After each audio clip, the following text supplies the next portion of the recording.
saznanjima, Kragujevčani jedva izlaze na kraj s plaćanjem računa za grejanje. Vrlo teško. Pogotovo ako još u porodici ne rade, onda je vrlo teško. Stvarno katastrofa sa cenama sve. Ja ne znam kuda vodim. Jeste visoka, šta ćemo da radimo? Znate šta, ljudi koji se greju na drva i na ugalj, isto je možda i skuplje.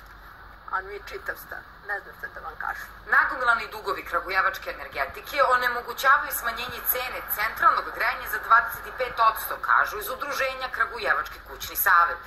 Stanari ne bi trebalo da trpe zbog dugovanja tog preduzeća, poručuju iz udruženja. Nabavljaju ugalj za 40% po nižoj ceni u odnosu na prethodnu grejnu sezonu, da su im uštede u platnom fondu na mesečnom nivou čak do 20 miliona dinara, da su iz prethodne grejne sezone preneli zalihe skoro za pola naredne grejne sezone i sve su to neki objektivni pokazatelji koji upućuju da te racionalnost treba preneti na stanare u smislu da stanari plaćaju nižu cenu grejanja u ovoj grejnoj sezoni. Smanjenje cene grejanja je legalan zahtev korisnika, ali je besmislica da to bude 25%, jer cenu određuje uredba vlade, kaže rukovodstvo energetike.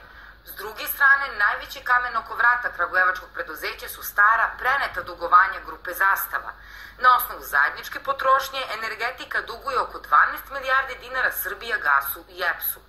Rukovodstvo se nada pomoći vlade Srbije. Jedino je konverzija duga u kapital države. Po mom mišljenju mislim da je to najracionalnije rešenje.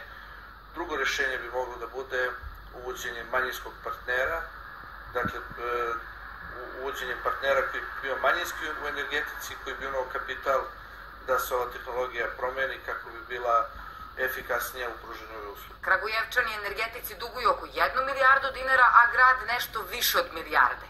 Fabrika oružja duguje oko milijardu, dok Zastava automobili i Zastava kamioni duguju ukupno 3 milijarde dinara.